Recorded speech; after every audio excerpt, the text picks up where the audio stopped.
Did you know other indigenous peoples lived in Puerto Rico before the Tainos, and the Tainos likely displaced or absorbed these earlier groups?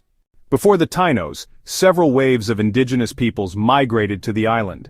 First, there were the Archaic peoples, also known as the Pre-Arawak cultures. This was around 3000 to 1500 BCE. These groups were hunter-gatherers who lived off fishing, shellfish, and wild plants. Archaeologists often call them Pre-Arawak or Ortoiroid people. Their tools were, pretty basic, made out of stone, shell, and bone. Next we have the Saladoid people, arriving around 500 BCE. They migrated from what is today the Orinoco River basin in Venezuela.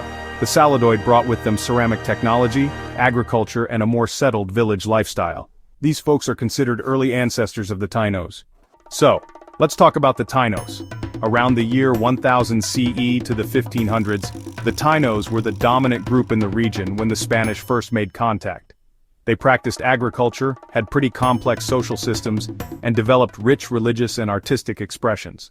Now, did the Tainos actually eliminate the other tribes? Well, there's no clear evidence of mass extermination, but it's likely there was cultural assimilation, displacement, and intermarriage.